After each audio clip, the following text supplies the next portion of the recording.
그래서 이제 전당대회 최대 관심은 현재 지지율 1위를 달리고 있는 나경원 부위원장이 그래 나 그런 부위원장 그만둘게 당 대표 나갈 거야 이렇게 할지 아니면 예 죄송합니다 하고 물러날지 나오면 될지 이게 이제 최대 관심사가 되고 있습니다. 일단 나경원 전 의원은 이번 일과 관련해서 오히려 당 대표가 돼서 이 문제를 더 잘 해봐야 되겠다. 그렇게 얘기를 했습니다.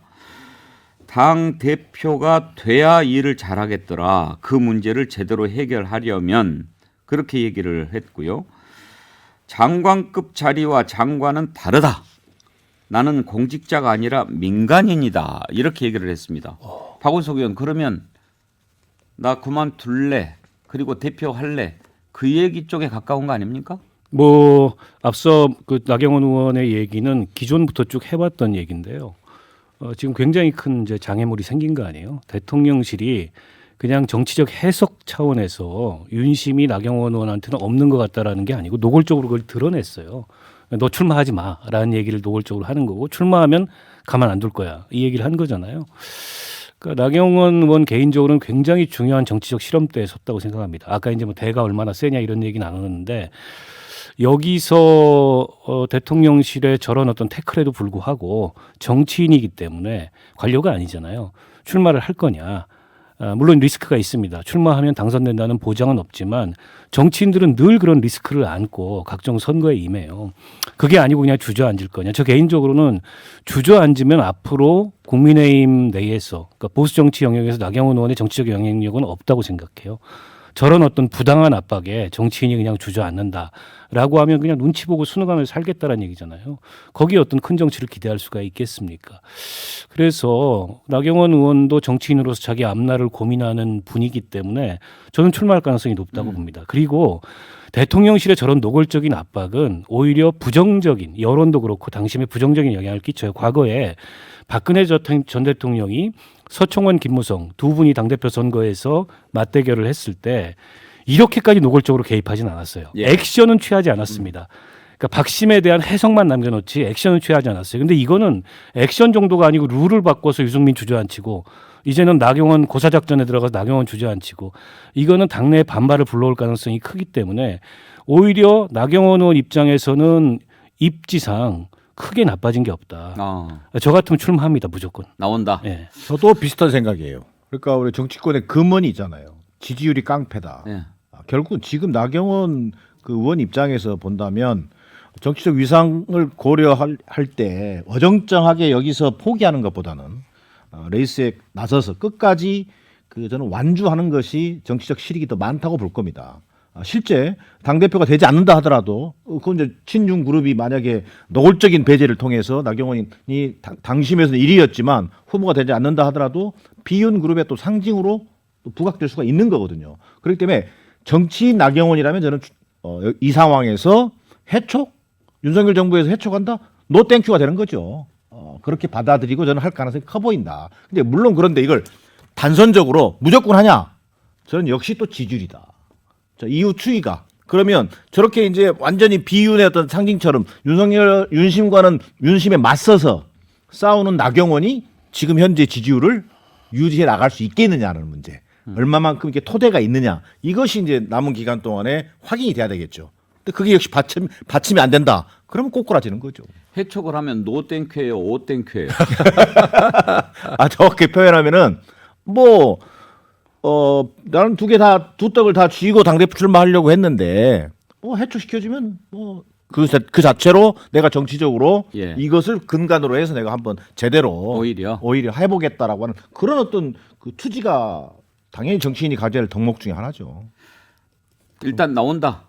저는 나오는 것이 맞다. 예. 나올 거다. 두 분은 좀 더 지켜볼 변수는 그러고 나서 그 이후에 지지율 추이가 어떻게 되는지가 아마 최종적으로 어떤 근거가 될 거다. 두 분 전망도 좀 들어보죠. 저는 못 나올 것 같아요. 그러니까 나오려면 우선 저출산 고령사회위원회 부위원장 자리를 해촉이 아니라 본인이 먼저 사표를 내야죠. 예. 아까 제가 말씀드렸지만 이 자리에서는 이제 더 이상 뭔 말을 해도 신뢰를 얻기 어렵기 때문에 이 자리를 계속 유지하는 건 의미가 없게 됐다. 라는 생각이 들어요. 만약에 그만두려면 오늘은 딱 그만둬야 되는 그래야 거 되죠. 아닙니까? 그래야 상황이? 됩니다. 그 얘기는 그만두는 거를 본인이 오늘 액션을 취한다는 얘기는 당대표 출마에 대한 선언하고 맞물리겠죠. 선언도 되고 어떻게 보면 이제 대통령하고 각을 세우는 각을 세우고 이제 흔히 말하는 맞짱을 뜨는 예. 건데 맞짱 오랜만에 근데 이제 나경원이라는 정치인은 그동안의 행보를 보면 자 2021년에 우선 여론조사에서 1등이라고 했는데 이준석한테 보기 좋게 추월을 당해서 한번 졌죠. 그 이전에 2019년 원내대표 시절에 황교안 대표와 손잡고 같이 페어였잖아요. 둘이 짝이었죠. 그때 뭐 했어요? 태극기 부대하고 손잡는 듯한 행보. 그것 때문에 얼마나 나중에 2020년 총선에서 된소리를 맞았습니까? 그게 저는 한계이자 원죄 같아요. 그게 작용하는 게 나경원이라는 여성 정치인이 갖는 뭐 이건 페미니즘인지 뭔지 모르지만 지지가 이번에 당 내든 당 외든 뭐 20 몇 프로 뭐 어떤 경우는 뭐 30%를 넘나드는 지지율이라고 나왔는데 이 정도의 지지율이라는 건 저는 파괴력은 없다. 항상 예. 마지널 포인트라고 그러잖아요. 그 마지막 결정적으로 필요한 몇 퍼센트 포인트 그게 항상 없는 상태 범위 내에서만 약간 높은 수준 이걸 유지하는 거기 때문에 그게 이번에 만약에 탄압받는 나경원으로 만회가 된다면 모를까. 그렇지 않으면 결국은 저는 그래서 제가 아까 둘 다 놓친 거다라는 얘기를 처음부터 했던 게 근데 여기서 지금 말씀이 맞습니다. 그동안에 보여줬던 나경원 의원의 정치 이력이나 행보를 보면 지금 같은 상황에서 출마하지 못할 것 같아요. 이제 그만큼 대가 있는 모습을 못 보여줬다는 거죠. 그리고 여기저기 기웃거리고 눈치 보는 모습을 보여줬어요. 근데 여기서 만약 출마하면 그걸 다 지울 수 있습니다. 게다가 지금 전당대회 구도에서 유승민을 흡수해버릴 수 있어요. 그 포지션을. 이게 정치인한테 굉장한 기회죠. 사실은 나경원 의원이 대통령실의 저런 노골적인 압박에도 불구하고 출마한다. 그러면은 자연스럽게 유승민 의원이 입지가 좁아져요. 왜냐하면 당내에 윤심에 반발하는 정치적 기대가 상대적으로 지지율이 높은 당심의 지지율이 높은 나경원 의원한테 쏠릴 가능성이 있고 유승민 의원은 출마가 약간 무색해집니다. 진작 했어야 되는데 그래서 제가 저 같으면 이 기회를 안 놓칠 것 같아요. 예. 근데 지금 말씀 들어보니까 나경원 부위원장이 출마할 것 같다는 얘기예요, 안 할 것 같다는 얘기예요? 아니 저는 할 것 같아요. 할 것 같다. 네. 예. 정공기 교수께서는요. 예. 조금 전에 그 앵커께서 그 발언 그 말씀하신 거는 갓 들어온 그 뉴스죠. 네. 예. 그런 걸 보면은 평소에 나경원답지 않은 그 얘기가 나온 겁니다. 그래서 저는 앞서 세 분이 아주 정말 깔끔하게 잘 정리를 해 주셨는데 저 발언을 보면은 저는 나갈 것 같은 느낌이 들고요. 예. 이제 나경원 의원도 60이 넘었거든요. 이제 승부를 걸 때 마지막 승부가 아닌가 생각이 되는데 정말 그 대가 약하고 유약한 이미지를 많이 갖고 있는 건 사실입니다. 그 옛날에 그 홍준표 대표 체제에서 최고위원을 했었는데 제가 그때도 기억나는데 홍준표 대표한테 야단을 맞으니까 그 반격을 못하고 이렇게 뛰쳐나오고 뭐 이런 그 상황도 있었고요. 황교안 대표 시절에 원내대표를 더 하고 싶었는데 황교안 대표가 잘라버렸어요 그냥. 근데 그것도 받아들이고 하는 그런 모습이 있었는데 그때 뭐 저 막 해석을 갖고 뭐 이런저런 얘기가 있었죠. 예, 더 할 예. 수도 있니 없니 뭐 다 됐니 안 됐니 했는데 근데 방금 홍준표 대표 얘기하셨는데요. 예. 홍준표 대구시장하고 나경원 지금 부위원장하고 어떤 관계길래 이런지 궁금해하는 사람들이 많습니다. 지금 홍준표 시장이 이런 얘기를 했죠. 얕은 지식으로 얄팍한 생각으로 이미지만 내세워서 그만큼 누렸으면 이제 그만해도 된다. 내용 없이 이미지만으로 정치하는 시대는 끝났다. 이렇게 글을 올렸거든요. 누구라고는 코 안 썼는데 이걸 나경원 위원장 얘기한 것으로 안 받아들이면 그거는 아예 이상한 건데 둘이 왜 이렇게 사이가 안 좋아요? 예, 둘은 뭐 옛날부터 앙숙입니다. 뭐 때문에 그랬습니까? 우선 퍼스널리티도 안 맞고요. 그다음에 그 옛날에 지도부를 같이 하면서도 사사건건 대립을 하는 그런 과정이 있었는데 나경원 전 의원은 그래도 비교적 뭐 이렇게 크게 긴장감이 형성하지 않고 나가려고 하는데 홍준표 시장이 항상 좀 라이벌 의식을 느끼는 것 같아요. 아하. 그래서 틈만 나면 저격을 하고요. 두 사람이 또 필요할 때는 점심도 먹고 하는데 어제 오늘 발언을 보면은 저는 홍준표 시장이 이런 발언을 해서 되느냐라는 그런 생각도 좀 해봅니다. 이건 너무 심한 거 아닌가 싶어요. 네. 쭉 말씀하는 거 들어보면 나경원 부위원장을 조금 좋아하시는 것 같아요. 좋아하는 건 아니에요. 제가 조금 아는데 네. 아는데 항상 그 유약한 이미지에 좀 실망을 많이 하고 있었는데 이번에 저 정기남 교수님 말씀처럼 좀 그렇게 해보면 어떨까라는 생각. 이번 한번 좀 세게 붙어봤으면 좋겠다는 예. 그런 생각이 있으신 이 것 대목에 같습니다. 제가 딱 한 말씀만 드릴게요. 어른이 키 크는 거 보셨습니까? 평소에 하는 사람이 하는 겁니다. 평소에 그 하는 말씀 사람이 틀리지 않습니다. 배가 세고 들이받는 거 평소에 하는 사람이 하죠. 네. 어른이 절대 키 크지 않습니다. 특히 이 보수 여당이라고 하는 그 온실 속에서 그렇게 치고받고 하면서 성장한 사람들이 보기가 좀 어렵잖아요. 되게 길러지는데 나경원은 그런 의미에서 정치적으로는 굉장히 분수령을 맞은 거 분명해 보입니다. 하여튼 홍준표 시장 세게 썼어요. 또 좀 더 소개를 해드리면 친이에 붙었다가 잔박에 붙었다가 이제는 또 친윤에 붙으려고 하는 거 보니 참 딱하다. 자기 역량으로 자기 노력으로 자기 지식으로 국민에 대해 진심을 갖고 정치해야 그 정치 생명이 오래 간다는 걸 깨달아야 되는데 여기저기 시류에 따라 흔들리는 수양보들로 국민들을 더 현혹할 수 있겠나. 조용히 침잠의 시간을 가지는 게 좋지 않겠나. 연탄 만지는 손으로 아무리 자기 얼굴을 닦아도 검정은 더 묻게 된다. 말씀 하나하나가 네. 다 주옥 같긴 합니다. 그 홍준표 시장님 보면 그 안중근 의사가 그 리순 감옥에서 유묵으로 유명한 글귀가 있잖아요. 일일 부독서 구중생연급. 예. 하루라도 독서를 안 하면 입안에 가시가 돋는다. 예. 홍준표 시장은 일일 부독설 구중생연급.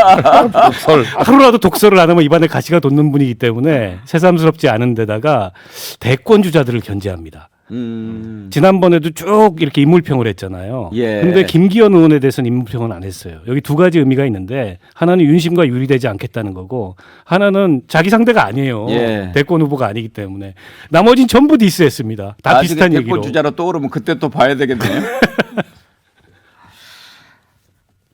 이런 상황에서 이제 앞으로 전당대회가 어떻게 치러질지 궁금한데요. 오늘 또 안철수 의원이 이제 출마 선언을 한다고 하죠. 근데 그 전에 나경원 부위원장도 이제 출마할지 안 할지가 참 큰 관심사인데 그 전에 행보에 대해서도 사실 좀 부정적인 의견을 보이는 분들이 많습니다. 확실히 그 부분은 좀 명분에 흠이 갈 수 있는 거죠. 본인이 이런 대통령 직속 부위원장을 맡았으면 그걸 하든지 아니면 뭐 확실하게 당대표 출마를 위해서는 그 부분을 놓든지 그런 모습을 좀 보였어야 되는 거 아닌가. 평소 윤석열 대통령에 대해서 쓴소리를 많이 했던 이재호 고문도 나경원 전 의원의 이런 행보에 대해서는 아주 비판적인 입장을 밝히더라고요. 지난 금요일인가요? CBS 나와서 했던 얘기를 한번 들어보시죠. 나 의원의 자세가 그러면 안 됩니다. 공직자가 정부의 부위원장 장관급이잖아요. 그러면 자기가 맡은 업무만 해도 지금 많이 있는데 저출산 문제, 뭐 기후 대사 공직자가 공직에 충실해야지. 다리는 공직에 걸쳐놓고 노는 건 맨날 뭐 당 무슨 행사하는데 뭐 모임에 가서 마이크나 잡고 그러면 임명권자를 욕보이는 거예요. 임명권 욕보이는 것이다. 욕보이는 거죠. 왜냐하면 임명권자 임명할 때는 그 직을 충실히 하라는 거지. 그 직은 받아놓고 아마 임명권자는 그 직을 임명할 때는 전당대회 출마 안 할 거로 생각하고 줬을 거예요. 당대표에? 예. 나경원 부위원장이 그 일을 하면서 이런 이야기 하는 거 이재호 고문도 상당히 안 좋게 얘기를 하네요. 근데 이번 일 터지기 전에는요. 그 아까 완장 2개 채워졌다고 그랬잖아요. 예. 그 2개를 채워준 게 뭐지라는 굉장히 다양한 해석이 있었어요. 윤 대통령이 오히려 나경원 전 의원에게 경력 관리를 하도록 해주는 거야? 그러면 당대표 이 선거가 얼마 남지 않았는데 저 자리가 불과 한 3, 4개월 뭐 앉다가 그냥 가는 거야? 이런 식의 좀 희망 섞인 긍정적인 분석도 저는 있었던 걸 기억하는데 이번 이 국민의힘 당대표 경선의 관전 포인트를 저는 하나 평소에도 생각했지만 딱 집었습니다. 박원석 전 의원님 말씀 중에 대권 주자는 안 돼. 그러니까 윤 대통령과 윤 대통령 주변의 윤핵관들은 이번에 당대표가 되는 분은 윤 대통령의 아바타, 관리인, 대리인 딱 이거에 그쳐야지 이걸 발판으로 자기가 다음 대선에 주자로 나서겠다. 이거는 절대 눈뜨고 못 보겠다. 그거라는 점에서 보면 몇몇 사람들은 내침을 당해야 된다. 이게 딱 정리가 되는 것 같아요. 자, 그러면 일단 대통령실이 이렇게 나경원 부위원장 공격하는 것은 확실히 이제 나경원 당신은 안 나가는 게 좋아 이런 뜻이었다고 하는데 내부 의견이 일치하는 것 같고요. 그러면 윤심은 뭐냐? 김기현 의원이다라는 것도 내부 의견이 다 똑같으십니까?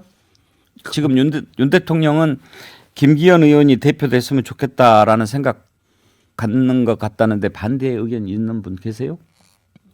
똑같아요? 현재까지는 김기현 의원에게 윤심이 가 있는 것은 분명해 보인다. 현재까지는 이라면 바뀔 수도 있다고 보시죠. 저는 왜 그러냐면요. 이 윤심이 김기현 의원의 이 그 경쟁력을 얘기하는 겁니다. 그러니까 과연 물론 당원 100%의 투표라고 하지만 지금 현재 김기현 의원의 리더십과 경쟁력으로 과연 다른 후보들이 출마했을 때 안정적으로 당대표가 된다라고 장담할 수 있겠는가. 윤심이 말 그대로 당대표를 그냥 만들어낼 수 있는 지금 상황이냐라는 부분에 있어서 저는 여전히 약간은 퀘스천이다. 그러나 윤심은 현재 상황에서는 김기현 의원을 중심으로 해서 한번 당대표를 만들어내겠다. 또 그럴 만한 충분한 힘이 있다. 그래서 권성동 의원 불출마, 나경원 의원 압박 뭐 이렇게 지금 친윤그룹 정리에 들어갔다라고 봐야 되겠다. 이런 판단입니다. 그러면 지금 안철수 의원이 당대표 출마 선언했지 않습니까? 안철수 의원에 대해서는 지금 대통령실에서 이런저런 얘기가 아직 없지요. 아직은 없죠. 그러면 어떻게 흘러갈 것 같습니까? 제가 볼 때는 근데 좀 전에 우리 윤경호 의원께서도 말씀하셨습니다만 대권 주자는 기본적으로 정부 여당의 국민의힘의 당대표 후보 반열에서 일단은 제외한다라고 하는 것이 윤석열 대통령의 뜻이라고 보는 것이 합리적이다. 그렇다면 안철수 후보 역시 저는 뭐 그것이 적극적 배제든 아니면 뭐 묵시적으로 반대하든 윤심의 마음을 얻기에는 한계가 뚜렷한 것으로 보여집니다. 이미 인수위원장하고 계산이 끝난 걸로 보는 것이 맞다. 그러니까 안철수 의원은 큰 위협이 안 된다고 보는 것 같아요. 대통령실에서 일단 당신 100%라는 안전장치에 이어서 결선 투표라는 안전장치가 있잖아요. 그러니까 설사 김기현 의원과 안철수 의원이 결선 투표에 올라가더라도 나머지 주자들의 이 공학으로 비추어 봤을 때 그게 안철수 후보한테 갈 가능성은 없기 때문에 나와도 큰 위협이 안 된다. 그리고 안철수 의원 같은 경우 이제 대권 주자이긴 합니다만 최근 들어서 부쩍 윤심을 강조해요. 그런데다가 일각에서는 공천권 행사하지 않겠다는 시그널까지 대통령실에 보내고 있다라고 얘기합니다. 그래서 굳이 비교를 하자면 나경원 의원이 되는 것보다는 차라리 안철수가 되는 게 낫다. 이런 생각까지도 대통령실의 행간에는 플랜 B로 행간에는 있는 것 같아요. 그렇지 않고서는 나경원 의원에 대해 저렇게 노골적인 압박을 할 것 같지는 않고요. 그리고 관저 초청 얘기가 나왔을 때 안철수 의원 부부 관저 초청을 하겠다고 얘기를 했잖아요. 근데 이제 나경원 의원에 대해서는 그마저도 없어요. 일각에서는 나경원 의원 부부도 할 거다라는 얘기가 돌았는데 같이 나왔거든요. 자가 발전이다 이거는 나경원 의원 쪽에 이런 해석이 더 지배적입니다. 부르느냐 안 부르느냐 이걸 또 지켜보는 것도 상당히 중요하겠네요. 그렇죠. 이번 사단이 나면서 그건 없던 얘기가 되지 않겠어요? 근데요, 이걸 이제 정치공학적으로 들여다봤을 때요, 정공기 교수님. 대통령실이 나경원 부위원장 공격하면서 이런 건 있는 것 같아요. 윤석열 대통령 입장에서 봤을 때 당 대표가 되면 절대 안 된 사람 1등이 나경원은 아니잖아요. 1등은 유승민이잖아요. 네. 근데 나경원 부위원장하고 이렇게 막 공격하고 김기현 가려고 나경원 정리하는 것 같아 막 이런 이야기를 하는 동안에 스르르 유승민 존재감이 조금씩 약해지는 효과는 있잖아요. 예, 정말 제일 괴로운 사람이 유승민 전 의원이 아닌가 싶은데요. 정말 중도층까지 다 합쳐서 하면은 1등이 나오는데 워낙 그 국힘의 당원들한테는 뭐 유승민 얘기만 하면 배신자 이렇게 돼 있거든요. 그러니까 이게 참 그 사실은 제대로 된 판단인지 모르겠는데 국힘의 오래된 당원들한테는 아주 뭐 정말 그 낙제점이기 때문에 저는 뭐 접을 수밖에 없다고 생각이 되는데 그 저는 이걸 좀 말씀드리고 싶습니다. 우리 윤석열 대통령이 지금 2년 차에 한창 힘을 받아가지고 또 권력은 내가 잘 알아, 속성을 잘 알아라는 차원에서 지금 전당대회에 이렇게 그 정말 우려스러울 정도로 윤심이 노출이 되고 있는데 이게 과연 바람직하냐? 그 막강한 박근혜 전 대통령도 조심스러워하면서 그 메시지를 보낸 거 아닙니까? 그런데 지금 너무 노골적이고 나경원 전 의원에 대해서 이렇게까지 그 확인 사살을 할 정도로 사람 정치인을 저격을 하게 되면은 그 후유증도 있을 것이다 이런 생각이 하는데 근데 윤석열 대통령 그건 확실한 것 같아요. 권력을 유지하기 위해서는 네 사람이 필요하다. 나경원 의원이 개파 정치를 안 한 사람이거든요. 친이도 아니었고 친박도 아니었고 오로지 홀로 인기에 그 편승해서 올라온 사람인데 나경원은 결국 자기 정치할 거다. 나하고는 뭐 법대 후배지만 또 남편도 그 뭐 친한 후배 아닙니까? 그런 거 다 떠나서 내 권력 유지에는 윤석열 정부에는 크게 도움이 되지 않는 사람으로 정리를 한 게 아닌가 생각이 됩니다. 네. 근데 윤경호 의원 결국은 내공인 것 같아요. 정치인들한테는 자기한테 씌워진 굴레랄까 낙인이랄까 이런 게 있지만 본인이 이걸 어떻게 돌파하느냐로 결국은 운명을 개척하는 거 아닙니까? 김대중 대통령 같은 경우에 어땠습니까? 빨갱이, 대권병 딱 이렇게 낙인을 씌워가지고 뭘 해도 저 사람은 대권병자 뭐 이렇게 몰아붙이고 빨갱이 이렇게 몰아붙였는데 결국은 또 대통령 해내는 그런 내공을 보여줬잖아요. 그러니까 정치판에서 어떻게 보면 잔뼈가 굵은 분들, 그다음에 아까 홍준표 시장이 나경원 의원 공격할 때 있었던 대목 중에 이미지만 가지고 지금까지 본인의 위상을 구축해 온 분들. 그러니까 이제 지금은 뭐 디지털 시대고 젊은 MZ 세대들도 의식을 해야 되고 그런 걸 감안할 때 후자가 더 통할지 모른다라는 생각을 하는데 정치판이 그렇게 결코 쉽지 않다는 거예요. 저는 그게 윤석열 대통령도 마찬가지라고 보는데요. 대통령의 업무라는 거를 어떤 측면에서 보면 너무 쉽게 생각하는 대목이 많다. 안보 문제 뭐부터 시작해서 국민들에게 주는 메시지, 그다음에 이런 지금 정근기 교수님 말씀 중에 윤심이 노출이 너무 많이 됐다라고 말씀하시는데 이거야말로 어떻게 보면 상당히 하수라고 비판을 받기가 십상이거든요. 그런 점에서 굉장히 쉽게 생각하는 그게 정치인들이 경계해야 될 것 중에 저는 하나가 아닐까 싶은데요. 근데 지금 이제 이 정도 되면 박원석 의원 네. 당무 개입 논란이 나올 수도 있을 것 같은데요. 나올 수밖에 없죠, 당연히. 그리고 오늘 벌써 이제 국민의힘 내에서 물론 젊은 청년 당원들을 중심으로긴 하지만 나경원 의원의 출마를 촉구하는 기자회견 이런 게 아침에 있었어요. 거기서 이제 이런 윤심 개입에 대해서 굉장히 비판하는 청년 당원들의 목소리 같은 게 나오고 있거든요. 그러니까 이번처럼 이렇게 노골적으로 대통령이 전당대회에 개입한 전례가 없습니다. 과거에 박근혜 전 대통령이 좀 그랬다. 물론 이제 총선 때는 그랬죠. 이한구 공관위원장을 앉혀가지고 이른바 진박공천 해가지고 당을 말아먹었잖아요. 근데 적어도 전당대회에서 이렇게 액션을 취하지는 않았습니다.